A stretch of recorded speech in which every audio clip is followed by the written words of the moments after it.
नमस्कार विद्यार्थी मित्रांनो आपलं सर्वांचं या ठिकाणी स्वागत. सर्वांना जय हिंद. आपण पोलीस भरतीच्या संभाव्य प्रश्नपत्रिका बघतोय, त्यातले संभाव्य प्रश्न बघतोय. आजचं लेक्चर सुद्धा आपलं त्या संदर्भात असणार आहे. नक्कीच आगामी परीक्षांसाठी तुम्हाला या प्रश्नांचा खूप फायदा होणार आहे. संभाव्य प्रश्नपत्रिका जी आहे, सराव प्रश्नपत्रिका स्पष्टीकरणासहित आपण बघतोय. या ठिकाणी आपण जे पुस्तक वापरतोय राजकुमार महारनवर सर, यशोदा पब्लिकेशन पुणे यांचं हे पुस्तक अत्यंत चांगलं. 12,500 प्लस जे प्रश्न आहेत याच्यामध्ये समाविष्ट आहेत आणि अत्यंत उत्कृष्ट दर्जेदार प्रश्न असं म्हणायला काही हरकत नाही. चला या ठिकाणी सुरुवातीला आपण जीकेचे प्रश्न बघूया. प्रभाकर या साप्ताहिकामध्ये शतपत्रे कोणी लिहिली असा प्रश्न आहे. लोकहितवादी, बाळशास्त्री जांभेकर, पंडित रमाबाई, गोपाळ गणेश आगरकर.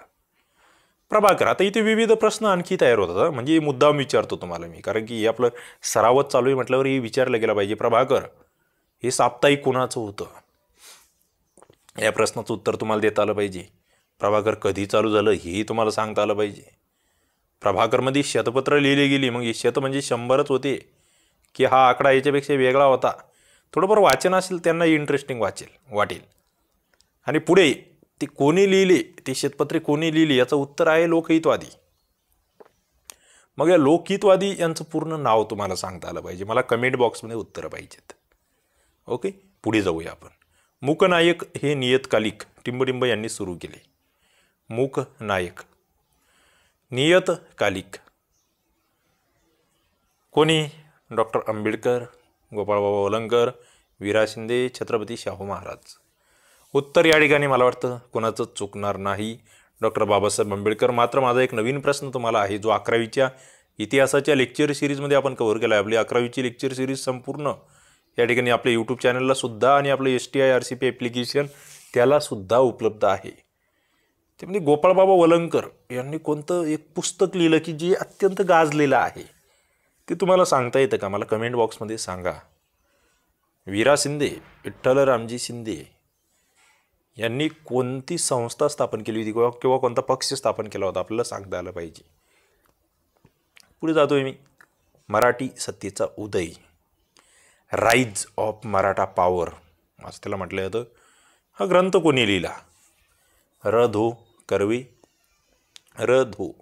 रघुनाथ धोंडो कर्वे, न्यायमूर्ती रानडे, डॉक्टर भाऊदाजी लाड, डॉक्टर बाबासाहेब आंबेडकर. मराठी सत्तेचा उदय मित्रांनो गाजलेला ग्रंथ. उत्तर आहे न्यायमूर्ती रानडे. धो कर्वे यांनी चालवलेलं एक मासिक अत्यंत महत्त्वाचं आहे. त्यांनी कोणत्या क्षेत्रासंदर्भात कार्य केलं हेही फार महत्त्वाचं आहे. धोंडो केशव कर्वे यांचे पुत्र माहीत असले पाहिजे. पुढे भाऊदाजी लाड यांना काय म्हणून ओळखायचो आपण, किंवा त्यांना दिलेली पदवी काय, हा एक प्रश्न तुम्हाला इथे मुद्दाम विचारतोय. त्यानंतर महाराष्ट्रात कोणत्या नदीला सर्वात जास्त उपखोरी आहेत? बघा, उपखोरी कोणती नदी ज्याला सर्वात जास्त उपखोरी आहेत? उपखोरी केव्हा येतील? सर्वाधिक उपनद्या असतील तर उपखोरी तयार होतील. हा मुद्दा आधी लक्षात घ्या. आणि महाराष्ट्रात सर्वात जास्त म्हटलं की सर्वात जास्त लांबीची सर्वात मोठी नदी तिलाच ही उपखोरी असणार, यात कोणती शंका नाही आहे. मग आता उत्तर तुम्हाला क्लिक झालं असेल. कृष्णा, गोदावरी, तापी की नर्मदा? सर्वात जास्त उपखोरी मित्रांनो गोदावरी नदीला आहे. पुढे आता मराठीचा प्रश्न. ज्याने दरवाजा उघडला तो बंद करील. सर्वनामाचा प्रकार. ज्याने हे एक सर्वनाम इथे येतंय, तो हे एक सर्वनाम इथे येतंय, आणि सर्वनामाचा प्रकार तुम्हाला ओळखायला सांगितलं आहे. संबंधी, दर्शक, आत्मवाचक की प्रश्नार्थक? ज्याने दरवाजा उघडला तो बंद करील.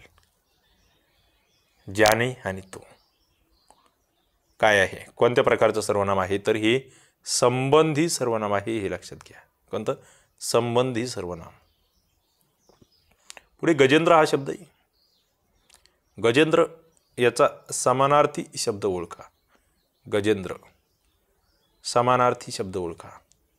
आही, नरेंद्र, कुंजर, केशरी. गजेंद्र, गजेंद्रचा समानार्थी शब्द. गजेंद्र म्हणजे काय, कशाला म्हणतो आपण गजेंद्र, हे ज्यांना माहीत आहे त्यांना उत्तर जमेल. गजेंद्रचा समानार्थी शब्द आहे कुंजर.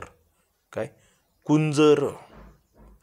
पुढे अही हा कशासाठी समानार्थी शब्द आहे? विचारलेला शब्द आहे अही, महत्वाचा आहे अही. त्यानंतर अव्यय साधित विशेषण ओळखा. अव्यय साधित जे अव्ययापासून बनलेलं आहे, मूळचा अव्यय आहे, मात्र या ठिकाणी विशेषण म्हणून वापर होतोय. पिकलेला आंबा, हासरी मुलगी, पाचपट रक्कम, पुढची गल्ली. विशेषण कोणते आहेत? या ठिकाणी इथे पिकलेला विशेषण आहे, पीक पासून पिकलेला आहे, धातू साधित आहे.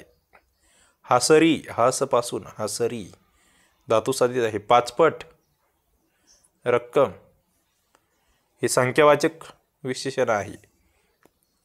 मात्र पुढची गल्ली, पुढे, मागे, खाली, वर अव्यय आहे ती, आणि मग ही पुढची गल्ली अव्यय साधित विशेषण. पुढे अप्पलपोटा, या शब्दाचा अर्थ तुम्हाला ओळखायचा आहे. अप्पलपोटा, मोठे पोट असलेला, दुसऱ्याची चिंता करणारा, स्वतःचा फायदा पाहणारा, निस्वार्थ भावनेने वागणारा. अप्पलपोटा. मला वाटतं फार अवघड नाही आहे, सोपा आहे. प्रश्न उत्तर देता आलं पाहिजे. अप्पलपोटा, स्वार्थी म्हणतो आपण त्याला, स्वतःचा फायदा पाहणारा म्हणतो आपण त्याला. कोणाला? अप्पलपोटा. पुढे चतुर, या विशेषणाचा प्रकार ओळखा. चतुर नामसाधित, अव्ययसाधित, गुणविशेषण, सार्वनामिक. चतुर, तो चतुर मुलगा आहे. कसं आहे? चतुर काय आहे? चतुर नाम आहे का? अव्यय आहे, सर्वनाम आहे की गुण? गुण आहे. चतुर ही गुणविशेषण आहे, हे लक्षात घ्या. पुढे त्याला बढती मिळाली कारण त्याने चोख कामगिरी बजावली होती. हे वाक्यातील उभयान्वयी अव्ययाचा प्रकार ओळखा. आता अव्ययाचा प्रकार ओळखण्यासाठी आधी या वाक्यातलं उभयान्वयी अव्यय कोणतं? त्याला बढती मिळाली कारण त्याने चोख कामगिरी. उभयान्वयी कशाला म्हणतो आम्ही? दोन शब्द जोडणारं, दोन वाक्य जोडणारा जो शब्द असतो त्याला आम्ही काय म्हणतो? उभयान्वयी अव्यय. आणि तो आहे या ठिकाणी कारण. त्याला बढती मिळाली कारण त्याने चोख कामगिरी बजावली. कारण, मग हे कारण आहे, हे उद्देशबोधक आहे, स्वरूपबोधक आहे, संकेतबोधक आहे की कारणबोधक आहे? नावातच आहे त्याचं, कारणबोधकच ते आहे. ओके, पुढे जातोय आपण. बेढब, या शब्दाचा विरुद्धार्थी शब्द ओळखा. बेढब. सुजान, सुबक, सुबोध, सढव. बेढव, बेढव आहे ते. बेढव आपण म्हणतो ना, एखादी गोष्ट बेढव आहे, त्याला काय म्हणणार तुम्ही? त्याचा विरुद्धार्थी शब्द काय? म्हणजे ओबडधोबड, चांगली नसलेली, असा याचा अर्थ होतोय थोडक्यात समानार्थी. मग त्याला विरुद्धार्थी म्हणाल तर सुजान, सुबक, सुबोध की सढव. त्याला म्हटलं जातं सुबक. बेढव आहे, त्याचा विरुद्धार्थी सुबक. पुढचा प्रश्न, भारताचे संविधानात्मक प्रमुख कोण? संविधानात्मक, घटनात्मक प्रमुख ज्यांना आपण म्हणतो, घटनात्मक प्रमुख, त्यांना नामधारी प्रमुख असाही शब्द आहे. त्यांना भारताचे प्रथम नागरिक असंही तुम्ही म्हणणार. मला वाटतं आता तुमच्या लक्षात आलं असेल. कोण? पंतप्रधान, सरन्यायाधीश, राष्ट्रपती की संसद? संविधानात्मक प्रमुख राष्ट्रपती, प्रेसिडेंट ऑफ इंडिया. कलम, कलम माहीत आहे मित्रांनो राष्ट्रपतींचं? सध्याचे राष्ट्रपती तर तुम्हाला नक्कीच माहीत असतील, यात कोणती शंका नाही आहे. ओके, राष्ट्रपतीचा कार्यकाल किती असतो? कोणाच्या मर्जीवर अवलंबून असतो. राष्ट्रपतींना पदावरून खाली करायचं असेल त्या पद्धतीला काय म्हटलं जातं? राष्ट्रपतींना शपथ कोण देतात? राष्ट्रपतींसाठीची किमान वयोमर्यादा काय आहे? असे विविध प्रश्न तुम्हाला मी विचारतो, याचे उत्तर देण्याचा प्रयत्न करा. पुढे, लेह हे शहर कोणत्या नदीकाठी वसलेलं आहे? लेह. सतलज, झेलम, यमुना की सिंधू? लेह हे शहर कोणत्या नदीकाठी वसलेलं? लेह. लडाख हा केंद्रशासित प्रदेश, त्याची नव्याने झालेली राजधानी म्हणून आपल्याला लेह ओळखता येतं. आणि मग मला वाटतं असं राजधानीचं शहर कोणत्या नदीच्या काठी हे आपल्याला माहीतच असलं पाहिजे. सतलज, झेलम, यमुना आणि सिंधू. उत्तर आहे सिंधू. ते सिंधूच्या 5 उपनद्या, ते सबीरा, चिलम, हे शॉर्टकटही तुम्हाला माहीत असावं. सबीरा, चिलम ते कशा क्रमाने आहे, सतलज, बियास, रावी, चिनाब आणि झेलम. तो क्रम या ठिकाणी या शॉर्टकटमध्ये लावला आहे, तुम्ही लक्षात ठेवू शकतात. सबीरा, चिलम. पुढे महाराष्ट्रामध्ये ग्रामपंचायतीची जास्तीत जास्त सदस्य संख्या जी आहे ती किती असते, हा प्रश्न आहे. 5, 31, 7, 17. कमीत कमी किती आणि जास्तीत जास्त किती, असे 2 प्रश्न आहे. मात्र इथे तुम्हाला विचारलं जास्तीत जास्त. उत्तर आहे 17. मग माझा तुम्हाला पुढचा प्रश्न आहे की कमीत कमी किती, काय कमीत कमी सदस्य संख्या किती असू शकते ग्रामपंचायतीची कोणत्याही. इंटरेस्टिंग आहे. पुढे भारतीय महासंगणकाची निर्मिती कोणत्या शास्त्रज्ञांनी केली. महासंगणक. Doctor APJ Abdul Kalam, doctor Jayant Narlikar, doctor Vijay Bhatkar, doctor Raghunath Mashelkar. महासंगणक, ज्याला नाव आपण परम असं नाव दिलं होतं. कोणतं परम, ज्याची निर्मिती कोठी झाली, कोणत्या ठिकाणी झाली, कोणत्या संस्थेत झाली, असे प्रश्न आहे. बघूया, काही जणांना उत्तर देता येतील नक्कीच. या ठिकाणी शास्त्रज्ञ आहे विजय भटकर, मात्र कोठी, कोणती संस्था, त्या महासंगणकाचं नाव, या बाबी मला वाटतं आल्या पाहिजेत, माहीत असल्या पाहिजेत. वाचन असेल तर उत्तर देता येतील. पुढे लोहित रक्तकणिकांची निर्मिती कुठे होती. लोहित रक्तकणिका. लोहित, WBC. बरोबर आहे. नाही, याला तर व्हाईट म्हणतो आपण. श्वेत रक्तकणिका म्हणतो, RBC. रेड ब्लड सेल्स किंवा कॉर्पोसेल्स असंही म्हणतो आपण त्याला. लाल रक्तकणिका जी आहे त्यांची निर्मिती कुठे होती, माहीत असलं पाहिजे. अस्थिमज्जा, प्लीहा, रसग्रंथिकी यकृत. लोहित रक्तकणिका निर्मिती होती आहे अस्थिमज्जेमध्ये.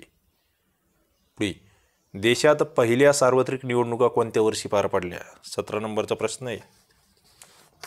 कधी. 1947, 1962, 1951 की 1952. देशात पहिल्या सार्वत्रिक निवडणुका 1952 या वर्षी पार पडत आहेत. पहिल्या सार्वत्रिक निवडणुका. पुढे गंभीरपासून भाववाचक नाम बनवा सांगितले. गंभीर, गांभीर्य, गांभीरी, गंभीरपणा की गांभीरत्व. मला वाटतं चुकायला नको. गंभीरपासून आपण म्हणतोय गांभीर्य. काय गांभीर्य. पुढे धिंडवडे काढणे या वाक्प्रचाराचा अर्थ काय. धिंडवडे काढणे म्हणजे काय. परीक्षा घेणे, क्षमा करणे, भांडण करणे, दुर्दशा करणे. 26 नंबरचा प्रश्न. काय धिंडवडे काढणे. उत्तर काय आहे. 26चं उत्तर आहे या ठिकाणी 4. दुर्दशा करणे. धिंडवडे काढणे म्हणजे दुर्दशा करणे. पुढे लीळाचरित्र या ग्रंथाचे लेखक कोण. लीळाचरित्र. ब्रह्मभट्ट, चक्रधर स्वामी, माहिमभट्ट की रघुनाथ पंडित. 27 नंबरचा प्रश्न आहे. उत्तर आहे माहिमभट्ट. लीळाचरित्र. पुढे 1 कोटी ही मोठी रक्कम आहे. अर्थ न बदलता नकारार्थी वाक्य बनवायचे तुम्हाला. 1 कोटी ही मोठी रक्कम आहे, याला नकारार्थी करायचं आहे. पहिलं होतं या ठिकाणी 1 कोटी ही लहान रक्कम आहे. नंतर होतं 1 कोटी ही मोठी रक्कम नाही. तिसरं होतं 1 कोटी ही मोठी रक्कम असे नाही. आणि पुढे 1 कोटी ही लहान रक्कम नाही. ओके. 28 नंबरचा प्रश्न आणि उत्तरापर्यंत तुम्हाला पोहोचायचं आहे. अर्थ तोच निघला पाहिजे, मात्र वाक्य नकारार्थी बनलं पाहिजे. इथे एक तर कट होते, सरळ आहेवालं कट होणार, कारण की इथे वाक्य नकारार्थी दिसत नाही. इथे 1 कोटी मोठी रक्कम नाही म्हटलं की वाक्याचा अर्थ बदलतोय. इथे 1 कोटी मोठी रक्कम असे नाही, असे मध्ये काही अर्थच दिसत नाहीये. शेवटचा 1 कोटी ही लहान रक्कम नाही, या ठिकाणी अर्थबोध होतोय. लहान रक्कम नाही याचा अर्थ ती मोठी रक्कम आहे. पुढे तो औरंगाबादहून पुण्याला आला. विभक्ती ओळखा. बघा, औरंगाबादहून. प्रथमा, संबोधन, पंचमी, चतुर्थी. औरंगाबादहून पुण्याला आला. 29 नंबरचा प्रश्न आहे. उत्तर काय. ऊनहून. ऊनहून याची विभक्ती काय. पंचमी. पंचमीचा कारकार्थ काय मित्रांनो. चतुर्थीचा कारकार्थ काय. चतुर्थीचे प्रत्यय काय. प्रथमेला प्रत्यय लागतात का. प्रथमेचा कारकार्थ काय माहीत असलं पाहिजे. माहीत असलं पाहिजे. इंटरेस्टिंग प्रश्न आहेत. पुढचा प्रश्न होता फारसी शब्द ओळखा. काय? फारसी शब्द ओळखा. बच्चा, हकीकत, दलाल आणि तूप. फारसी शब्द कोणता आहे? या ठिकाणी जर तुम्ही बघितलं दलाल आणि तूप ही शब्द जर तुम्हाला माहीत असतील तर मला वाटतं उत्तरापर्यंत तुम्हाला पोहोचता येईल. बच्चा हा शब्द हिंदी आहे हे तुम्हाला माहीत असलं पाहिजे. फारसी शब्द आहे हकीकत. दलाल आणि तूप कोणत्या भाषेतील शब्द आहेत ते मला कमेंट बॉक्समध्ये सांगा. चला, अशा पद्धतीने आपण हे संभाव्य प्रश्न बघतोय, सराव प्रश्न बघतोय. नक्कीच तुम्हाला याच्यातून नवीन नवीन बरंच काही शिकायला भेटत असेल. तुम्हाला आवडत असेल लाईक करा, चला आपल्या मित्रांना शेअर करा, चॅनलला सबस्क्राईब करा आणि घंटीचे बटन दाबा. या ठिकाणी आपण थांबूया. धन्यवाद.